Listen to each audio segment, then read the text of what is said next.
Gente, estamos caminhando no sentido do nosso cronograma, né? A gente já definiu nas aulas passadas a questão difícil do sequenciamento.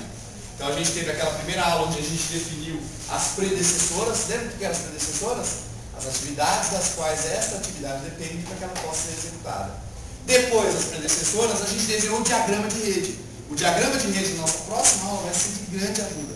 Por quê? Porque é a partir do diagrama de rede que a gente vai definir exatamente a sequência das atividades. Não sei se vocês notaram, mas a gente fez as predecessoras, mas ainda assim não falou a questão da sequência. A sequência só vai aparecer concretamente na hora que a gente montar o cronograma. Mas tinha faltado uma última informação. Para que a gente possa montar um cronograma, vocês lembram que no cronograma a gente tem uma lista de atividades no lado, e aqui a gente tem barras. Cada uma dessas barras é mais comprida que a outra. Por quê? O que significa o comprimento das barras? Não no desenho que a gente fez, no cronograma, que é onde a gente vai chegar. Por que uma barra, lembra lá na frente do prédio? Não, esquece o que a gente fez. Lembra lá, está passando na frente de um prédio, da Plaenge, e tem lá um cronograma de execução do prédio. Aí tem uma lista de coisas para se fazer, e tem uma série de barras, tem umas barras curtas, umas barras compridas. O que representa aquilo? Um cronograma. O cronograma é isso aqui, ó. Já viram isso aqui? A sequência? Umas barras, né?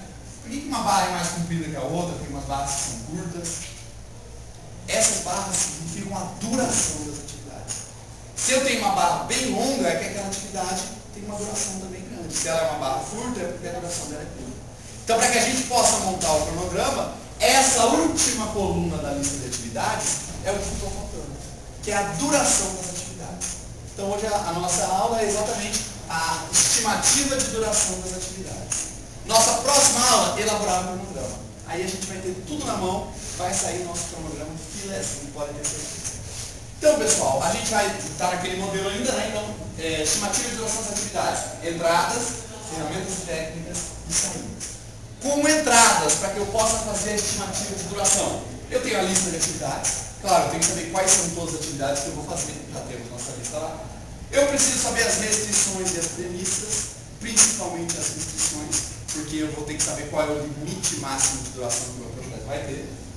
Eu vou precisar das necessidades de recursos. Pessoal, necessidades de recursos a gente vai aprender na próxima etapa, que é a gerência de custo.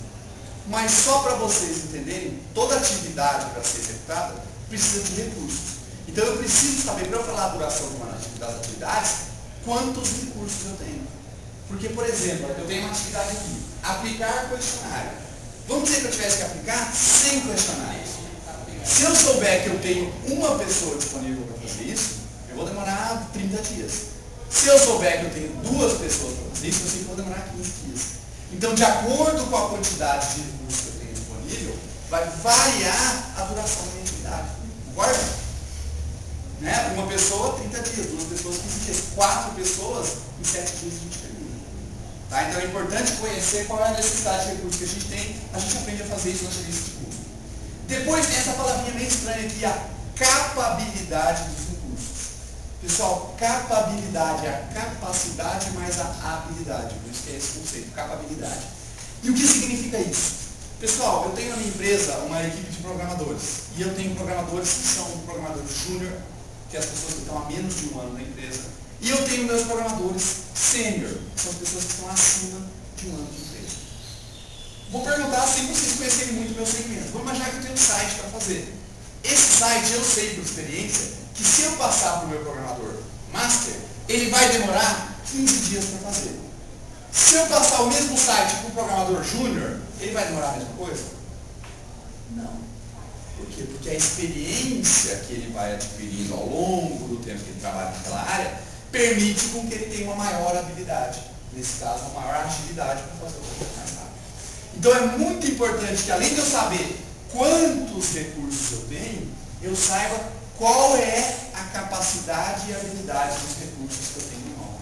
Se eu tenho uma equipe de estagiários para fazer um projeto, ou se eu tenho uma equipe que tem 10 anos de experiência na área, o meu cronograma vai ser diferente. A duração das minhas atividades vai ser diferente.